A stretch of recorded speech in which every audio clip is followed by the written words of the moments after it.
Robert Natkin is an American artist who has used painting to transform his life, and also through painting been able to exchange the unhappy Jewish tenement in Chicago where he grew up for the beautiful studio home in Connecticut where he now lives. Although best known in America, Natkin's paintings carry a particular resonance for the English critic Peter Fuller, who refers to them in his recent provocative and much-reviewed study of art and psychoanalysis. Despite Fuller's frequent criticism of both the aesthetic and commercial value of much modern abstract art, he has now completed a book about Natkin, a very successful abstract artist. This film is about some of the paradoxes of that success, about how and why Natkin paints the way he does, and why Fuller thinks these particular abstract paintings matter.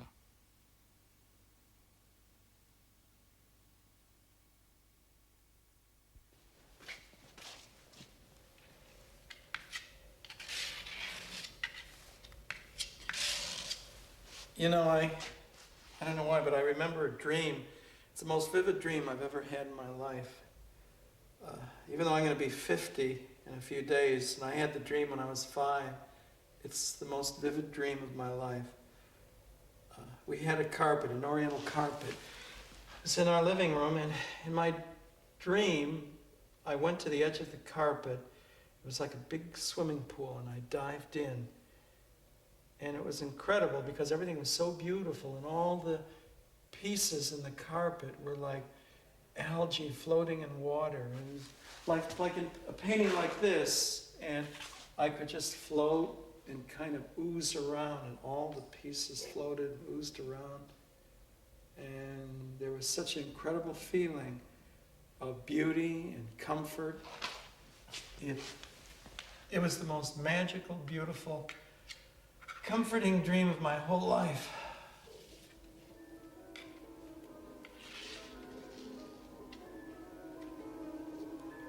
Just moving slowly and calmly in all that beautiful, wet ooze.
Wait.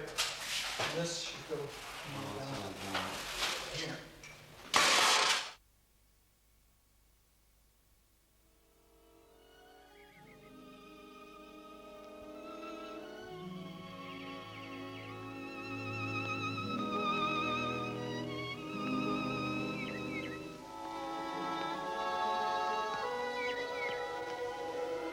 Now, my beauty, something with poison in it, I think, but attractive to the eye. A tapestry, a cloth, a veil, a curtain perhaps. It is difficult to find words for what you see when looking at a Natkin painting. But one word in particular comes to mind: skin. Skin as a translucent membrane between what is inside and what is outside.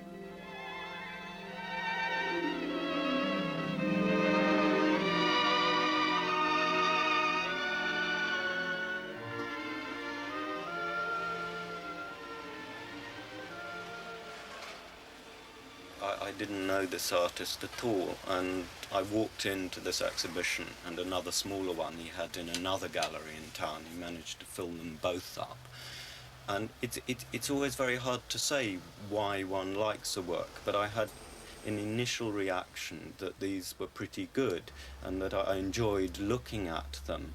And I was also aware that in general I didn't like much of that sort of painting, that's colour field painting. But then, of course, I mean, having felt they were good, I began to try to look at why I got that feeling critically.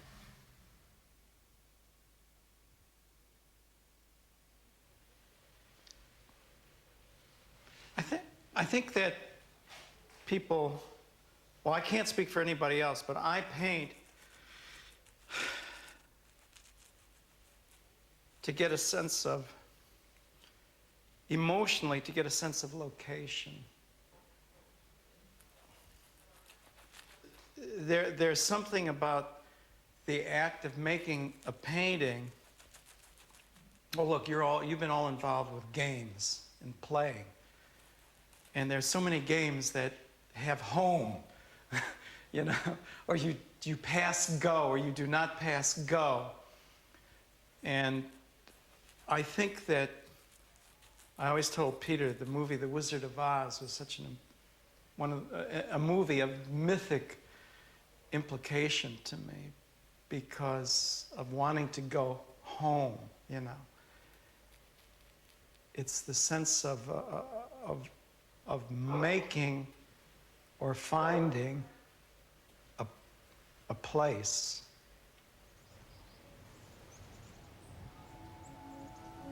Some place where there isn't any trouble. Do you suppose there is such a place, Toto? There must be. It's not a place you can get to by a boat or a train. It's far, far away. I hated my life. It was terrible. It was filled with sadistic people. If they weren't sadistic, I felt they were. And when you're a child, if you're abused, you don't think those people are bastards. You think, I must be a very bad person. He stresses how it was like a sort of expressionist puppet theatre with everyone screaming at each other so that he never knew who he was. He had all sorts of problems with his identity and so forth. And art was like a way of making himself whole and complete as against that experience of fragmentation which he had in the family. And it was also a way of making a space which was pleasurable, comforting and delightful as against this extremely barren and emotionally destructive environment that he had come from. Do you think you're painting as an act of self-improvement?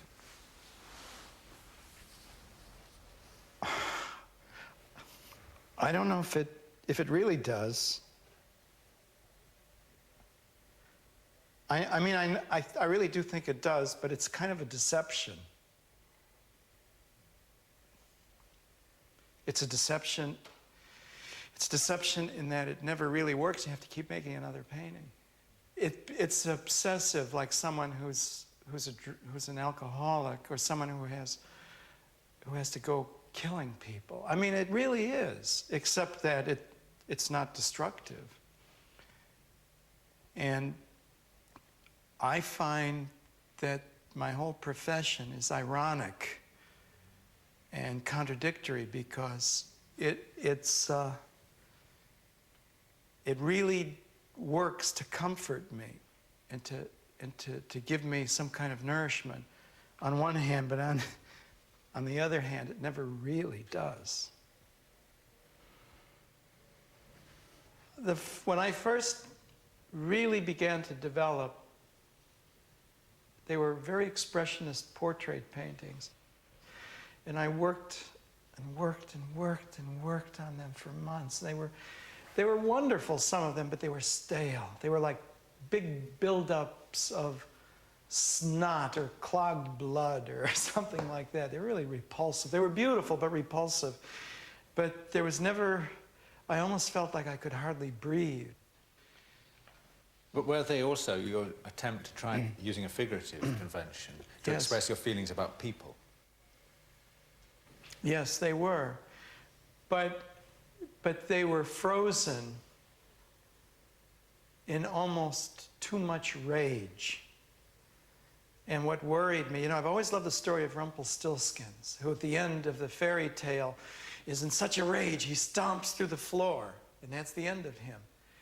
And anger, or any kind of emotional feeling, is fine.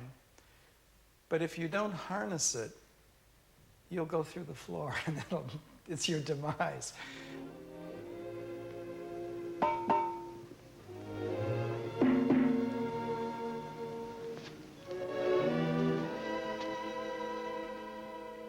I slept in the dining room on a little cot, and I lived there with aunts and uncles, but it was emotional deprivation in the sense that my mother's family were quite crazy. They were really psychotic, and my mother even tried to commit suicide. And I have a cousin who, alcohol, drugs, all kinds of terrible things. Very self-destructive people, which is another reason I probably have such a need for almost a counter strength to not be that way, but to make something rather than to break myself or to shatter even more the sense of place. The one thing that helped, where there wasn't deprivation, this is really important, was going to the movies.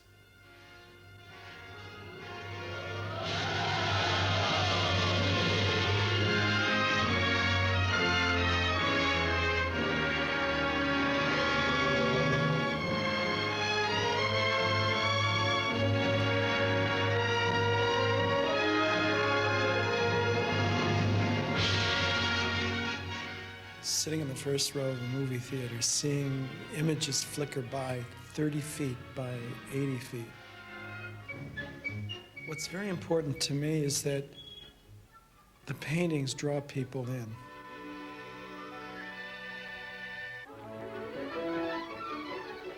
I've been able to shift scale, going to movies, watching a very tiny Sony TV set.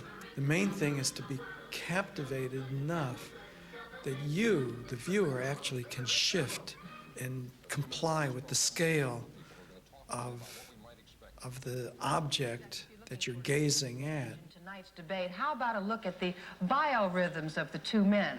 Challenger Ronald Reagan is in better shape physically, but the president seems to have a slight edge emotionally. And while neither is at its best intellectually, Mr. Carter appears to be in a bit better shape. All this, of course, if you put any stock at all in biorhythms. Now, if you think the debate... I was watching Carter and Reagan, and the thought of all this nonsense about it's all such a pack of lies. I was thinking, I would like to vote for Fred Astaire because he doesn't walk on water, he walks on furniture. I really think that being able to see someone dance with grace all over the furniture, like Fred Astaire would do, I know this sounds corny, but that really gave me a kind of hope, because he took furniture, and even though we were very poor, one did not walk on the furniture. One was very careful about it. But not only was he not careful, he had such grace that he could just almost dance with ease over it. And a whole kind of reality, an altered reality took place. And I think that was the first sense of there being a situation where you can alter reality.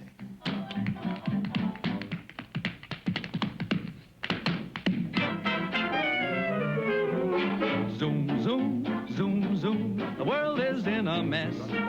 With politics and taxes and people grinding axes, there's no happiness. But an unscientific phone-in poll done by ABC gave the nod to Reagan by a whopping 2-to-1 margin. During that debate, Mr. Carter warned his opponent may allow the proliferation of nuclear arms. Reagan said he's a man of peace, and he urged Americans to look at their wallets and their national pride. There's another thing. When I was a kid, I used to love to go to the dime store and buy glass marbles. We used to play marbles. And just different colored glass, and just look at it. If I was really depressed, if I'd lie on a bed and I would look through a piece of colored glass, after about 20 minutes, I'd feel good. And I find that, again, it keeps on perpetuating the magic or the lie or the truth, whatever it is, that you can alter your life. Like in that Rilke poem, you must change your life. Well, the whole poem has to do with just being a fragment. But out of a fragment, the whole life grows. It's like if you could be without an arm, you could be without a heart, or you could be without a brain. If you just have a little fragment, like cloning in a sense, the whole thing grows. I think cloning is wild because of that. In the last line of the Rilke poem, I don't know it in German, but the last line is, "You must change your life." I think that there's also a psychological reason why fragments are so fascinating.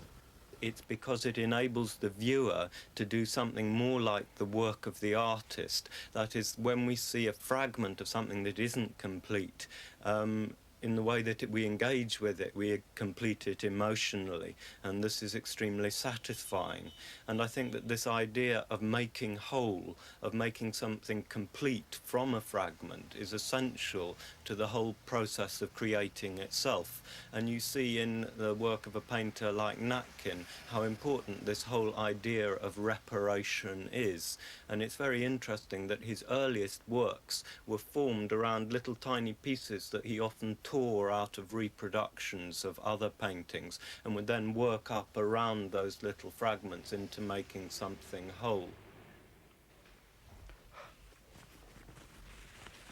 It's almost as if the way you're talking often is like the way you're painting, moving from one thing to another, coming back, moving. Yes, I was told when I was young that I was never going to amount to anything because I never could stick to anything. And that used to make me feel very bad. As I was saying earlier about reparation, you know, I was trying to exercise whatever I could to give myself a sense of value, of my own value. While I'm working on it, I psych myself into such a sense of belief, the kind of belief that this time it will really happen. I will do something that will make me complete. It's the kind of completeness, in a way, that only an infant would want, and yet I don't want to be an infant. I want to be completely in control, the kind of control that a superhuman grown-up has to have. Is something you never have after you're born anyway. Do you see a connection between the particular way that Natkin paints and his childhood experience?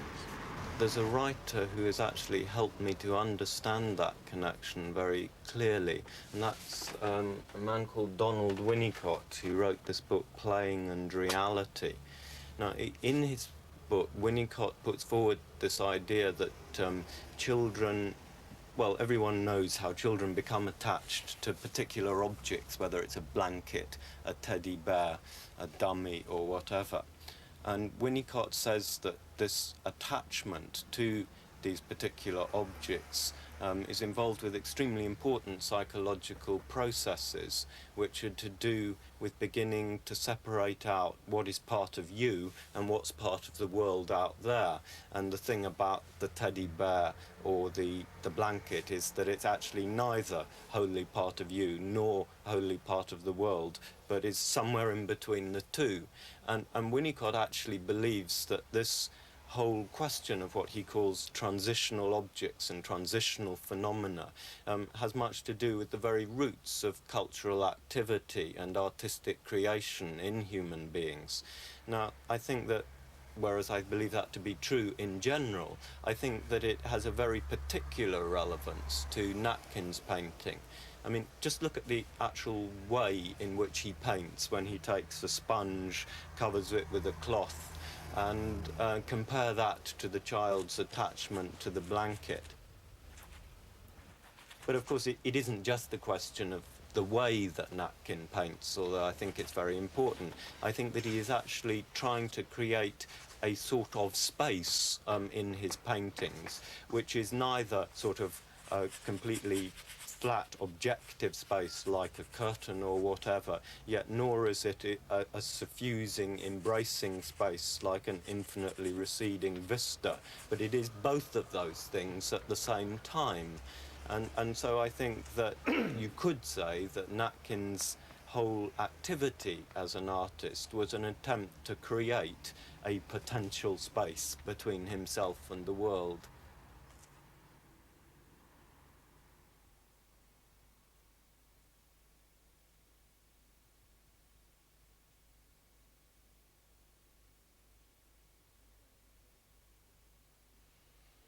Is there any personal associations which rags Yeah. and material and cloth? Well, I never thought so, but I think all my life, my father and his father always had to do with textiles and cloth, and my father used to go to fire sales and buy up lots of cloth and sell it, and he'd be able to sell them cheaper than the regular stores in Chicago.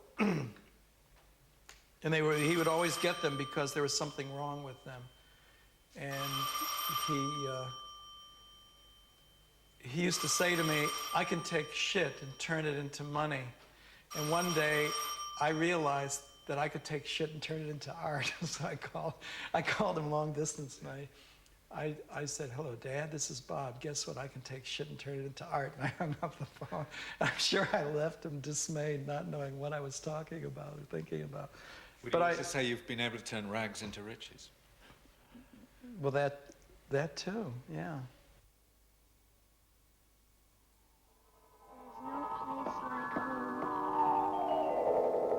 There's no place like home. All right, now you can open them. We'll gaze into the crystal. What's this I see? A house with a picket fence, and a barn with a weather vane and a running horse. That's our farm. Yeah.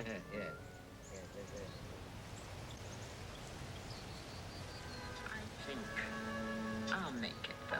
For 25 years, the Democrats have controlled Congress, and they've let inflation steal something good from America. I came from very poor background, what I call early nothing. Judy's family, they were more cultivated, but they were very puritanical about that nothing should really look too good. Both of us felt deprived because we wanted luxury. And when I say luxury, I don't necessarily mean expensive. The word luxury comes from the word light. And I think that we both are really attracted to the properties of light that have to do with nourishment.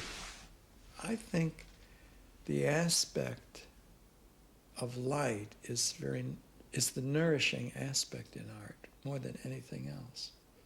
And I think the dream world that we wanted to make was one of rich light. You know what this reminds me of? Dorothy going into the land of Oz.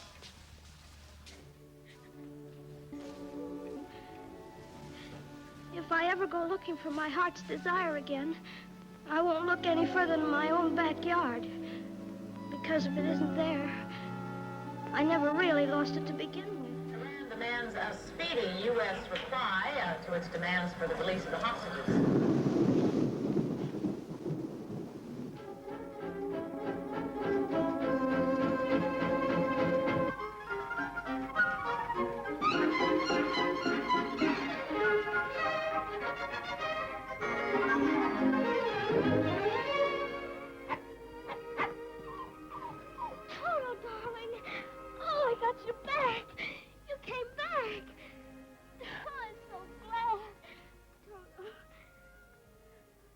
around the house, for instance, it seems like a kind of affirmation of a certain kind of decorative Sure. feelings. How do you see the word decorative in relation to your work? Well, the word decorative, I think decorative describes space. Decorative are elements that describe something else, that modify something, but it isn't something. Do you know what I mean? But I don't mean to put it down. But that's what it is and what it does.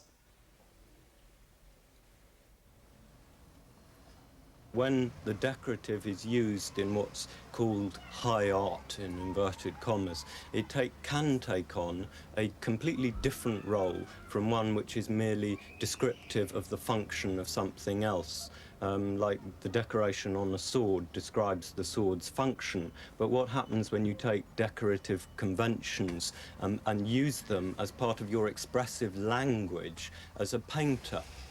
Now, I think that is one thing which Natkin is clearly doing, but I don't think that in doing that he's doing anything that is particularly original to him. What happens when you see a picture like this is that although indeed it is decorative, and it is almost overly decorative, it also, that decorative function draws you into another kind of emotional function, which has to do with the way in which the space and colours work. So it isn't, in Natkin's case, decoration for its own sake, though even if it was, I wouldn't mind that. It is decoration and something more. And I think that actually there is quite a long tradition of having worked in this way in painting. I mentioned Matisse, but it would also be true of a painter like Mark Rothko, who was another abstract American artist who used what are, after all, extremely decorative types of ways of making his paintings, so they almost look like carpets or rugs or curtains again. But through that decoration, he was able to express what becomes almost a narrative of his own struggle against despair and against vacuity. You get this great black clouds of emptiness beginning to billow through these extremely beautiful colours, and eventually the black cloud takes over in these all grey paintings, the later ones. And this was the point at which, when he began to produce paintings like this, Rothko, in fact, was in such a state of despair that eventually he took his own life.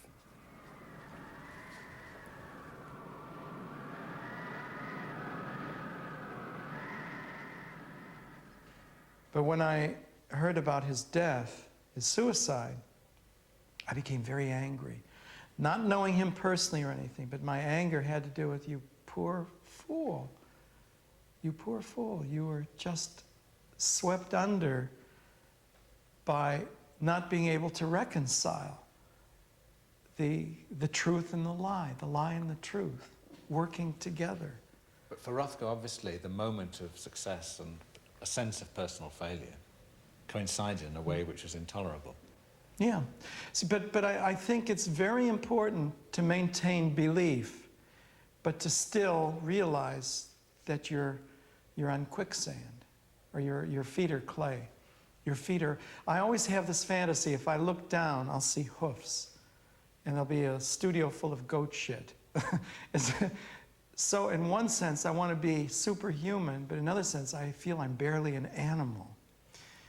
And it's a practice that I think if I don't always juggle both of these kinds of reality, I could then very easily be done in by the very kind of reparation that I use to make myself, and that I hope will help the rest of the world, become a better place. I want to become a better place, not a person. I want to become a better place, because as a person, I'm going to be gone in, I don't know, 10 minutes or 10 years, but I want to become a better place. People come and go so quickly here. Follow the yellow brick road. Follow the yellow brick road. Follow the yellow brick road. Follow the yellow brick road. yellow brick road. Because the news said it wouldn't rain anywhere on Election Day. I sent her a little tiny, great, gorgeous little painting. Did she never mention anything? Did she? I want to know if she got it. Hi, Dorothy. Did she? Well, she didn't mention it. Mr. Hirschon did. He did. And said, Mr. Natkin's here. Clay is my mother, and Matisse is my father, and Cezanne is my grandfather. So I wouldn't be here if it weren't for Paul Clay. Was Jackson Pollock ordinary or extraordinary for you? Well, you really hit on the right artist, because when I was the first year art student, I abandoned high school ways and friends, and I was going to be an extraordinary person. I was going to get out of a phone booth and have a big S that stood for Superman, not schmuck. And I saw in Life magazine this article about Jackson Pollock. And it was one of those pictorial essays that showed him dripping paint all on canvases on the floor. And I wrote him a letter asking if I could be his assistant. I never did get an answer, but in my head, that was when I knew I could be an artist. I really could be an artist, because I grew up with the Philistine background notion, all artists, they're all fairies and commies, or all artists are crazy, or they cut off their ear, or they're great geniuses. You can say positive or negative, but there would always be someone extraordinary who walks on water. And here was this man who was an artist who was dripping paint, who was pissing all over his floor. As some of my friends said, look at that. He's really pulling a fast one. Well, I took this Philistine notion, but I turned it into something positive. Instead of saying, that kind of guy's an artist, my baby sister could do that. So instead of taking that notion, I said, if this is art, even a schmuck like me can become an artist. And it was very important to the kind of mythology of the American dream that I got when I saw Fred Astaire dancing on furniture. Did you see what I mean? It really, dancing on furniture is the American dream. Painting on the floor is, now, I'm not sure how wet or dry a dream it is, and how we can sit down and argue at some point about just how actual it really works out to be. But it's the stuff that gave me a sense of hope. I feel funny saying all of this, because what I'm saying is that I'm admitting that I believe in a lot of lies. But there's no doubt that in Pollock's own view, he failed. He says himself that he feels that he failed, and towards the end of his life, he actually gave up painting for quite large periods because he felt trapped by the way that he was working.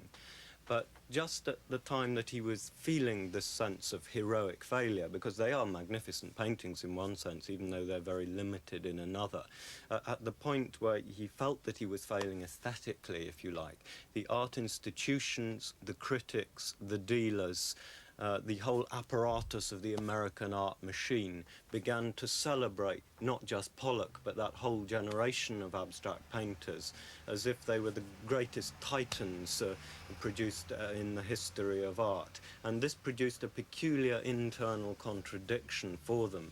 They knew that they had not succeeded, and yet they were being made into the greatest all-American successes imaginable. And I think that there were many factors in why Pollock effectively committed suicide. I think that he could not bear the disillusionment of what was happening professionally to him. That's my feeling. But are you sensitive to that in your own life and awareness? Yeah, of course. What was the political context? Well, it was very much that after the last war, the Americans felt that they needed a national art. And there were actually some people who said that painters like the regionalist painters of American scene should be promoted, and there were others who said it should be the abstract expressionists. And the lobby which supported the abstract expressionists, who were actually backed by the CIA and other intelligence and cultural agencies, that lobby won, and there was a sense in which the abstract expressionists were manufactured out of all proportion, or abstract expressionism was, and given an importance and exported throughout Europe as a promotional and ideological exercise. There's no doubt about that at all. To understand how television influences the way we think and react and live, millions of knowledgeable Americans turn to TV Guide. If you don't believe that the future is going to all get better because of the next election, and you don't want to just become so cynical that you're destroyed, you have to exercise those conditions inside of yourself. And if you see that it's working on other people, then you really begin to believe it. You like that? Oh, good. You got good taste. Remember, my sentimental friend, that a heart is not judged by how much you love, but by how much you are loved by others. I'm so crazy. I don't know. It's hard to talk. How are you? I'm fine. Why are you so crazy? What are you doing? That's beautiful. Look at that sweater. That's beautiful color. Wow. Very nice. Should I give you my jacket, or are you going to give me your sweater? Right here. Where did you get I got this 10 years ago, and when it finally wears out, I'm going to make it into a collage so that it'll never have to disappear. That's why you picked it, right? It looks like a dishcloth. Yeah, I know. Thanks for coming. It's exciting. But you also paint within an art world where the access to your paintings is to a particular kind of people and not to other kind of people.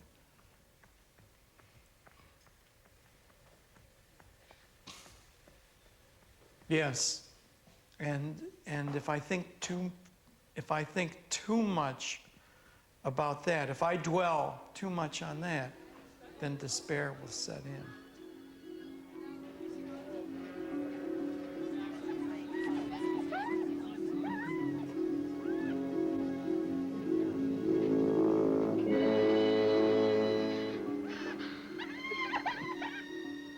I don't like this forest. It's dark and creepy.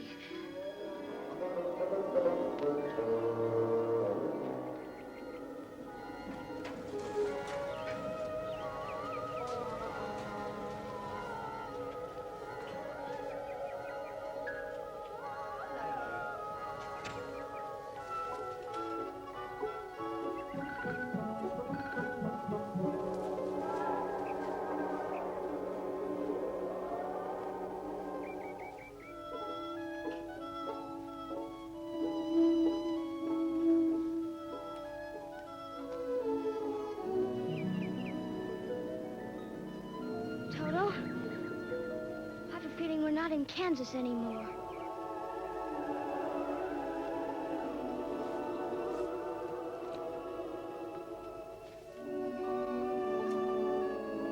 We must be over the rainbow. One of the things that Peter says in his book about you is that because of all sorts of other ways of making visual images, that fine art painting has got a very narrow range of references. When you look at a collage, you're immediately reminded of how much of reality modern painting doesn't contain. I disagree in the sense that I think that all the range of feelings can be in a, quote, abstract, unquote, painting. What is left out is something that I think is a terrible loss. And one of the reasons I wanted to make collage is there was the hope of trying to repair this loss. But you see, one of the problems, I love making collages, but it's an easy way out. You have almost a built-in emotional setup. It's almost like a sentimental rather than a sentiment situation. But I can't resist wanting to do it also. And there's something that's worthwhile for me to do it, but it doesn't resolve the kind of loss that Peter's talking about.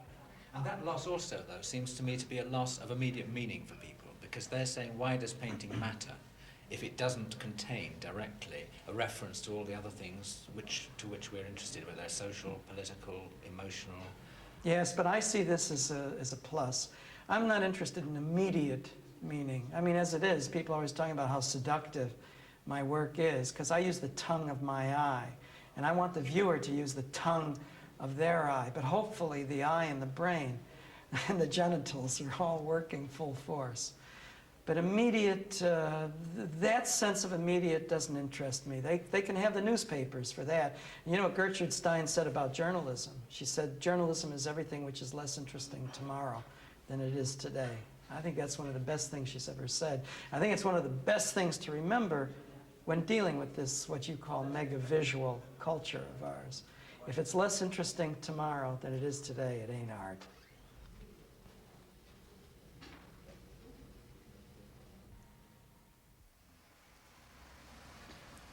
Given that much of your analysis of modern art suggests that it is now marginalized, why do you spend so much time writing about it?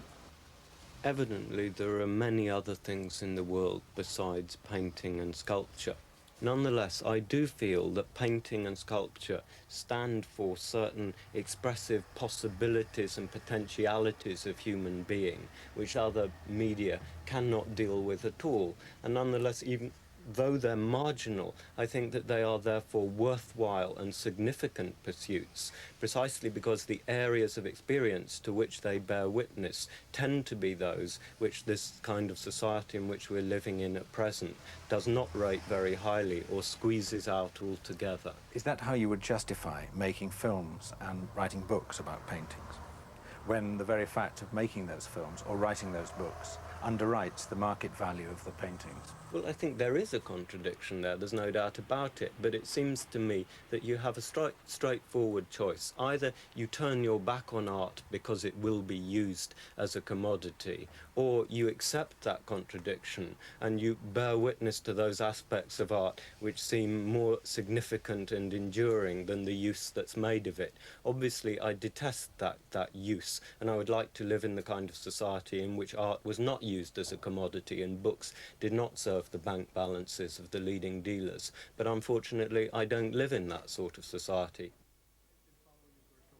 just happened to be serendipity. We went to Oh, right. we went to Molly and Jim's house, and there were the most beautiful ones. And so I said, "My God, you're friends of Robert Natkin." I've never seen Molly and Jim's. Favorite Didn't notice.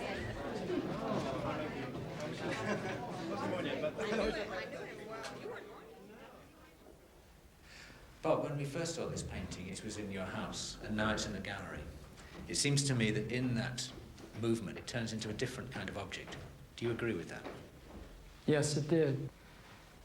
In my house, it's intimate. It's intimate in the same way that my wife and my children and my dogs are. And I love it the way I love someone or something personal. You know, 10 minutes ago you asked if it would be all right if you asked me how much the painting was, and I said I didn't want to tell you. I mean, you can find out. You just have to ask the people upstairs. But you see, the main thing for me is I do want to keep on living well, but the main energy is the kind of energy that enabled me to want to become an artist and to keep on being an artist and to not slit my wrists the way Rothko does. And that is to put into the painting the world of possibility that's beyond this goddamn culture. Did you see what I mean? I mean, if I don't keep focusing on that, I'm going to become impotent. I mean, I can answer you the question. Right now, I mean, in November 4th, 1980, this painting is $18,000.